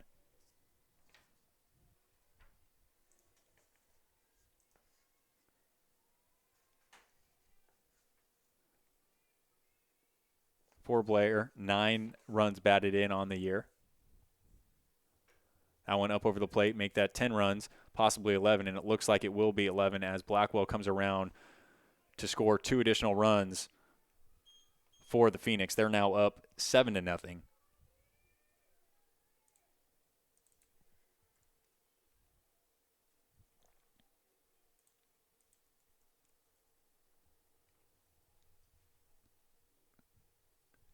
Coach Thornton does look like he has had enough. Sarah Claxton will come out of the game. Peyton Rowe, number 9, will come in for relief. Damage has been done, though, so far for the Phoenix. They've scored 3 in the 5th and currently 4 in the 7th. Still kind of waiting to see what happens from here. We're going to step away for just a moment as Rowe comes in and takes your warm-up pitches. When we come back, the 7-hitter, Kenzie France, to step to the plate.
Rowe finished with her warm-up pitches.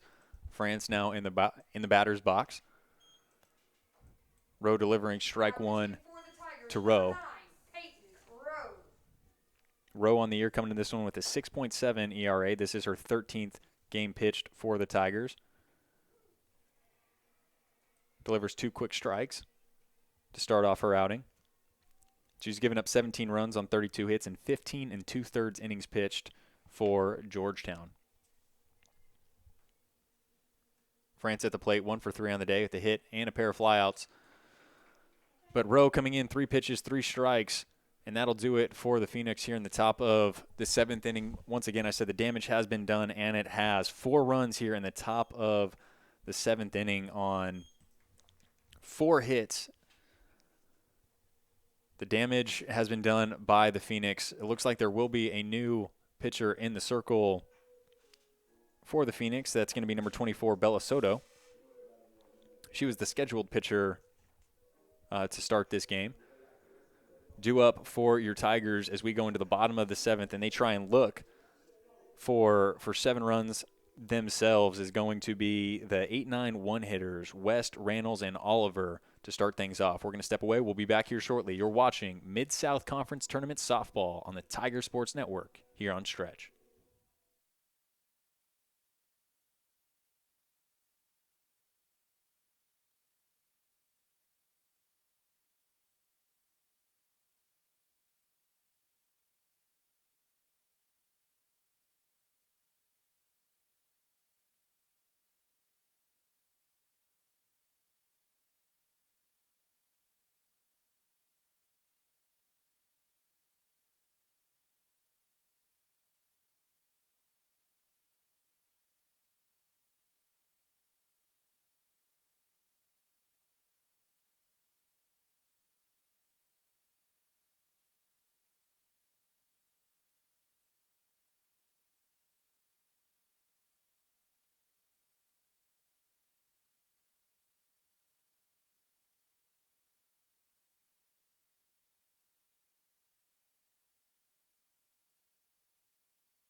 Welcome back, folks, to the Tiger Softball Complex. Cumberland University up in this one 7-0 against your Georgetown College Tigers. Pinch hitter in for Kylie West is going to be number 24, Ella Forish, in the box, looking to get things started here in the bottom of the 7th inning. She will be followed by Reynolds, the 9-hitter, and then Oliver, the leadoff hitter. She takes that one away once again, count 2-0. Bella Soto coming into this one with a 5.15 ERA.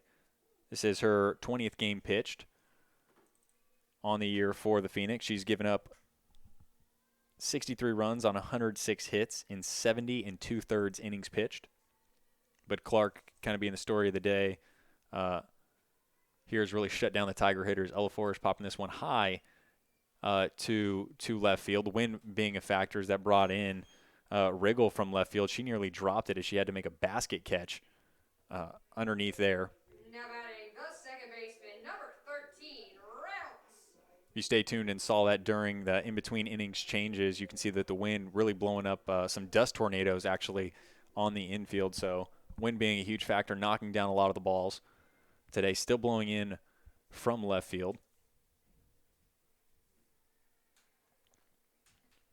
That ball shorted to Reynolds for ball number 1. Reynolds 1 for 2 on the day.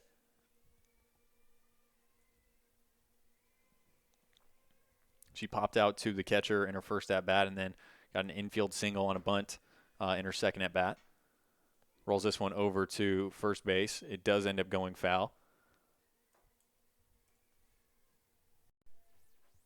Home plate and first base umpire going to have a little bit hard of a time as that first base line is nearly gone with the runners tearing up the chalk. The 1-1 pitch. Up over the plate, fouled back, and out of play by Reynolds. Catcher Blair giving chase, but it does go out of play. Count 1-2.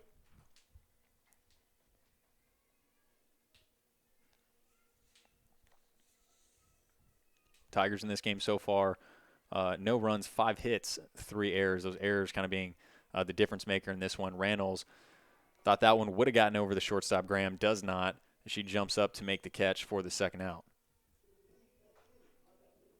Now batting the shortstop, number 10, Oliver. Tigers now down to their final out in Carly Oliver, the leadoff hitter for Georgetown.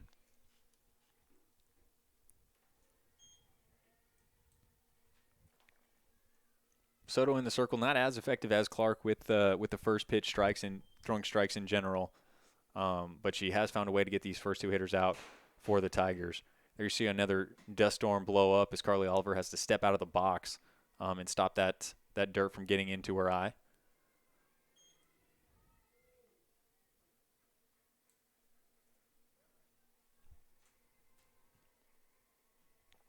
With it being such a nice day with no clouds in the sky, that wind playing a big factor in that one, really removing any of the clouds that would be here. That one missing down and in, count now 3-0. So 3 straight balls to Oliver so far. She is 1 for 3 on the day, singled in her first at-bat, flied out, and reached base on a fielder's choice. Off-speed pitch over the plate for strike 1.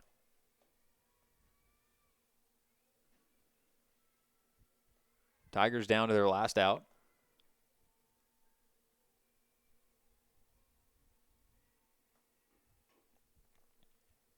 Pitch over the plate, Oliver chopping that one into third base dugout. Now Tigers down to their last and final strike. Once again, just a reminder, if the Phoenix do end up winning this one, which at this point is highly likely, we will play again tomorrow at 11 a.m.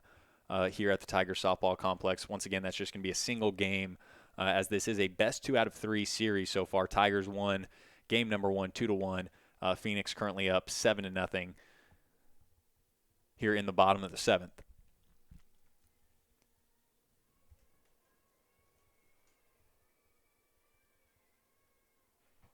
That one over the plate. Carly Oliver keeping her at bat alive. Found that one down the line. So she's not willing to give in and give up just yet.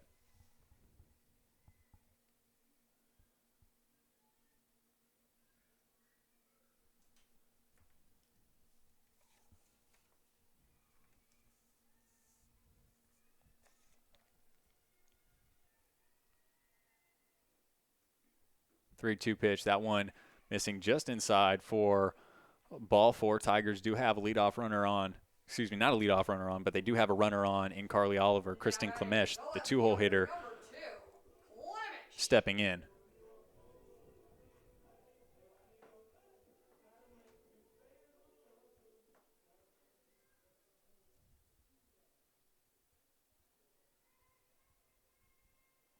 Yo, pitch. That one taken down and away. It does end up catching the corner for a strike, so good on the corner. Strike number 1 to Klemesh. Klemesh 1 for 2 on the day. Sack bunt in her first at bat. Did get a single in her second, but grounded out to first in her third at bat. Down the count now. No balls and 2 strikes.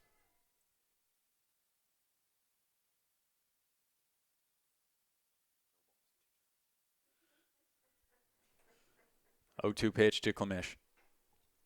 She's keeping her at bat alive again. Fouls that one down the first base line. Tigers still down to their final strike,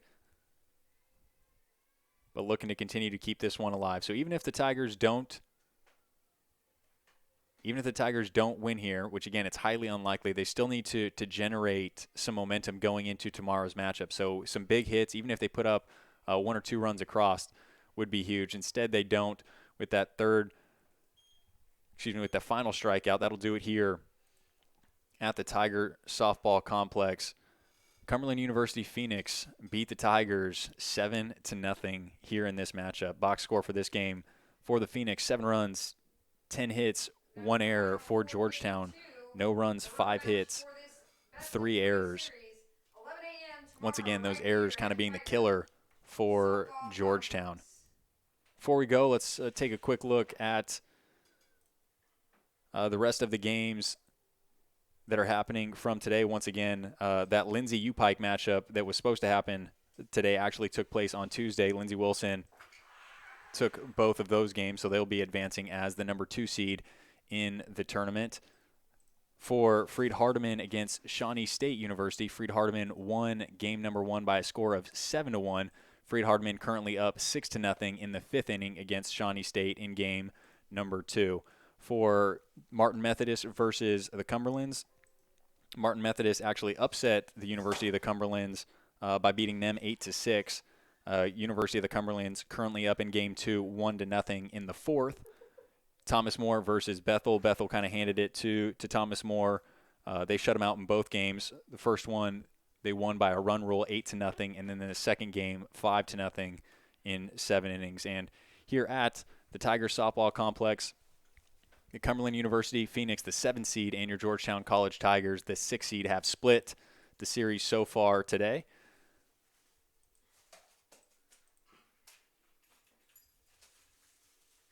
Cumberland University once again winning in this one 7-0 against your Georgetown College Tigers. We do appreciate everybody for tuning in and watching. Once again, we will be back tomorrow at 11 a.m. For the third and final game of this series. Best 2 out of 3. It's win or go home for your season. We do appreciate everybody for tuning in and watching. My name is Ben Robison, and along with everybody here at Georgetown College, we do appreciate everybody for tuning in and watching. Thank you to our Tiger Sports Network for being able to broadcast all these games. We do appreciate everybody for tuning in and watching Mid-South Conference Softball on the Tiger Sports Network here on Stretch.